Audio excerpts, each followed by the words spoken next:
Graça e paz, queridos! Vamos dar continuidade à nossa série acerca da salvação por obras. Se os irmãos têm acompanhado os vídeos, eu tenho certeza que os irmãos já entenderam que há uma diferença entre obras e obras, lei e lei.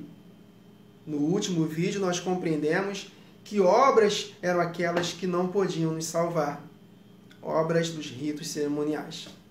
Mas necessitamos de obras da fé, obediência aos 10 mandamentos, para sermos salvos.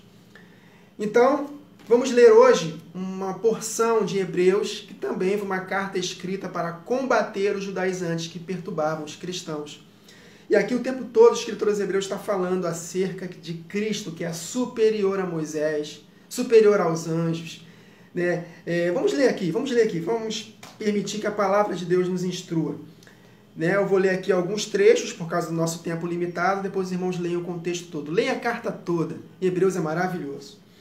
Hebreus capítulo 7, verso 11. Se, portanto, a perfeição houvera sido mediante o sacerdócio levítico, olha aí, dos ritos cerimoniais, pois nele, baseado, o povo recebeu a lei. Que necessidade haveria ainda de que se levantasse outro sacerdote segundo a ordem de Melquisedeque e que não fosse contado segundo a ordem de Arão? Está fazendo uma diferenciação entre Cristo, que foi o sacerdócio definitivo, com o sacerdócio da linhagem de Arão. E o povo estava combatendo os cristãos. Não, tem que praticar aqueles ritos cerimoniais para serem salvos. E no verso 12, pois quando se muda o sacerdócio, necessariamente há também mudança de lei, porque aquele de quem são ditas estas coisas pertence a outra tribo, da qual ninguém prestou serviço ao altar, pois é evidente que o nosso Senhor procedeu de Judá, tribo a qual Moisés nunca atribuiu sacerdote. Então, aqui está combatendo. Jesus Cristo é o cumprimento desses ritos. Não há mais necessidade do cumprimento desses ritos cerimoniais. Cristo é o cumprimento. É o mesmo combate, queridos. Capítulo 8, verso 1. Ora, o essencial das coisas que temos dito é que possuímos tal sumo sacerdote que se assentou à destra do trono da majestade nos céus, que é Jesus, como ministro do santuário e do verdadeiro tabernáculo que o Senhor erigiu, e não o homem. Então, na antiga aliança, eram feitas aquele processo todo, aquele trabalho todo árduo, num tabernáculo terreno. Mas hoje Jesus Cristo é ministro de um tabernáculo espiritual que somos nós. Nós somos o tabernáculo de Deus. Então, a lei mudou, queridos. Estamos numa lei com base em superiores promessas. Aleluia! Aí ele continua. Pois todo sumo sacerdote é constituído para oferecer tanto dons como sacrifícios. Por isso era necessário que também esse sumo sacerdote tivesse o que oferecer.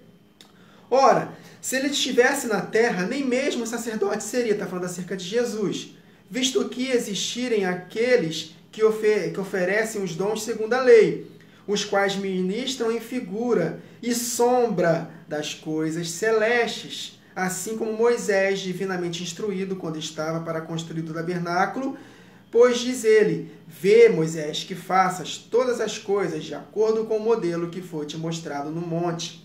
Então, tudo aquilo que Moisés fez como sombra era uma cópia da realidade no céu. Verso 6 de Hebreus 8.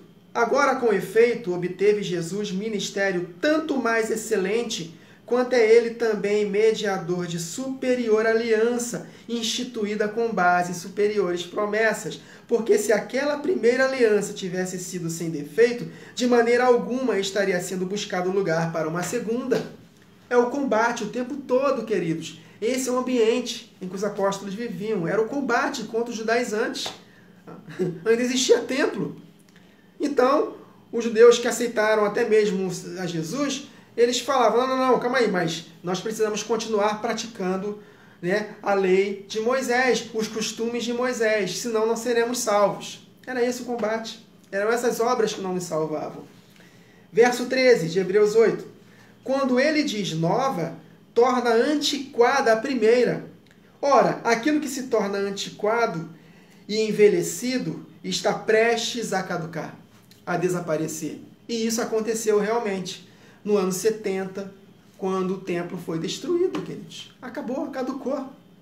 Aí ele continua no capítulo 9. Ora, a primeira aliança também tinha preceitos de serviços sagrados e o seu santuário terrestre. Com efeito, foi preparado o tabernáculo. Aí está falando acerca do tabernáculo, né? Do átrio, do santo lugar, do santo dos santos. Ele está falando que tudo isso é apenas sombra. A realidade em Cristo somos nós. Nós, o sacrifício que nós oferecemos para Deus, que ele fala no capítulo 13, dentro do mesmo contexto, é sacrifícios de louvor, fruto de lábios que confessam o seu nome. Não precisamos mais sacrificar animais. Cristo é o cumprimento de todos aqueles sacrifícios. Aqui no verso 10, os quais, verso 9, e isto é uma parábola para a época presente. E segundo esta, se oferecem tantos dons como sacrifícios, embora estes, no tocante à consciência, sejam ineficazes para aperfeiçoar aquele que presta culto. Então, o sangue de touros e de bodes não pode dar a verdadeira consciência de liberdade, queridos, dos pecados, os quais não passam de ordenanças da carne, baseadas somente em comidas, bebidas, diversas abluções, impostas até o tempo oportuno da reforma. Verso 11 de Hebreus 9. Quando, porém, veio Cristo como sumo sacerdote dos bens já realizados, mediante o maior e mais perfeito tabernáculo, não feito por mãos, quer dizer, não desta criação, não por meio de sangue de bodes e de bezerros, mas pelo seu próprio sangue, entrou no Santo dos Santos uma vez por todas, tendo obtido eterna redenção. Portanto, se o sangue de bodes e de touros e a cinza de uma novilha, aspergidos sobre os contaminados, os santificavam quanto à purificação da carne, na antiga lei, no antigo regime, muito mais o sangue de Cristo, que pelo Espírito eterno a si mesmo se ofereceu sem mácula a Deus, purificará a nossa consciência de obras mortas para servirmos a um Deus vivo. Por isso mesmo, ele é mediador da nova aliança, a fim de que, intervindo a morte para a remissão das transgressões que havia sobre a primeira aliança, recebam a promessa da eterna herança aqueles que têm sido chamados. Porque onde há testamento, é necessário que intervenha a morte do testador, pois um testamento só é confirmado no caso de mortos, visto que de maneira nenhuma tem força de lei enquanto vive o testador, pelo que nem a primeira aliança foi sancionada sem sangue. Porque, havendo Moisés proclamado todos os mandamentos segundo a lei a todo o povo, tomou o sangue dos bezerros e dos bodes com água e lã, tinta de escarlate, sopo, e aspergiu não só o próprio livro, como também sobre todo o povo, dizendo: este é o sangue da aliança, a qual Deus prescreveu para vós outros. E, igualmente também aspergiu com sangue o tabernáculo e todos os utensílios do serviço sagrado. Com efeito, quase todas as coisas, segundo a lei, se purificam com sangue, e sem derramamento de sangue não há remissão. Era necessário, portanto, que as figuras das coisas que se acham nos céus se purificassem com tais sacrifícios, mas as próprias coisas celestiais com sacrifícios a eles superiores. Porque Cristo não entrou em santuário feito por mãos humanas, ou seja, Jesus não entrou naquele santuário feito por mãos humanas. Ele entrou que aquele santuário era apenas uma figura do verdadeiro. Porém, ele entrou no verdadeiro santuário, que é o céu. Ele está no céu, sendo a propiciação pelos nossos pecados quando nós falhamos. Então, a verdadeira arca da aliança está no céu. A verdadeira propiciação é feita por quem? Por Jesus. Ele vive para interceder por nós. Não é necessário mais aqueles ritos. Olha o combate, queridos.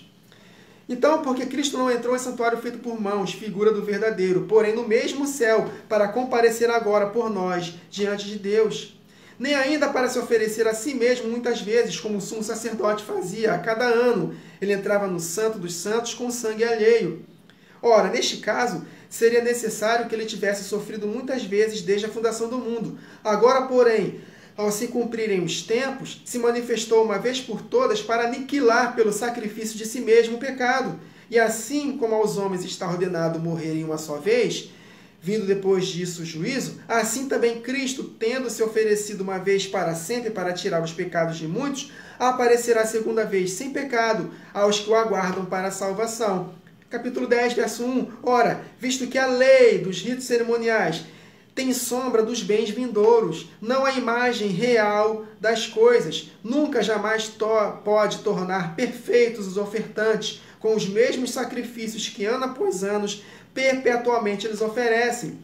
Doutra sorte, não teriam cessado de ser oferecidos, porquanto os que prestam culto, tendo sido purificados uma vez por todas, não mais teriam consciência de pecados. Entretanto, nesses sacrifícios dos ritos cerimoniais, faz-se recordação de pecados todos os anos, porque é impossível que o sangue de touros e de bodes remova pecados.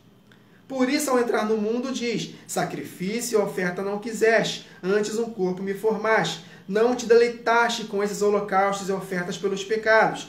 Então eu disse, Jesus, eis aqui, Deus, no rolo do livro está escrito a meu respeito, para fazer, ó Deus, a tua vontade. Então, depois de dizer, como acima, sacrifícios e ofertas não quiseste, nem holocaustos e oblações pelo pecado, nem com isto te deleitaste, coisas que se oferecem segundo a lei, então acrescentou, estou aqui para fazer, ó Deus, a sua vontade. Remove o primeiro para estabelecer o segundo. Nessa vontade é que temos sido santificados, mediante a oferta do corpo de Jesus Cristo, uma vez por todas. Está vendo, queridos? A carta aos Hebreus nos reforça ainda mais o ambiente em que eles viviam, da transição das alianças. Era um combate, queridos. Era uma resistência muito grande dos judaizantes. Tinham que praticar as obras da lei para serem salvos. Se não praticar as obras da lei, ninguém será salvo. Era esse o combate dos judaizantes. Então, o escritor aos Hebreus, nesse mesmo ambiente, está combatendo o tempo todo. Não, o sacrifício de Cristo é superior. Não há necessidade de praticar essas obras para sermos salvos. É necessário apenas crer no sacrifício de Jesus e fazer o que interessa, obedecer aos 10 mandamentos. Amém, queridos? Então, finalizamos aqui mais um vídeo. Uma pena que nosso tempo é limitado. Eu vou ver se eu consigo gravar mais um vídeo, mais uns 2 vídeos, porque essa série já está grande. Eu vou orar para ver se nós vamos dar continuidade. Eu tenho muito a falar acerca deste assunto ainda, mas para que os irmãos possam compreender este assunto, é necessário somar todos os vídeos gravados até aqui, porque muitas dúvidas já foram tiradas nos vídeos anteriores. Amém, queridos? Até a próxima gravação. Que o Senhor nos abençoe.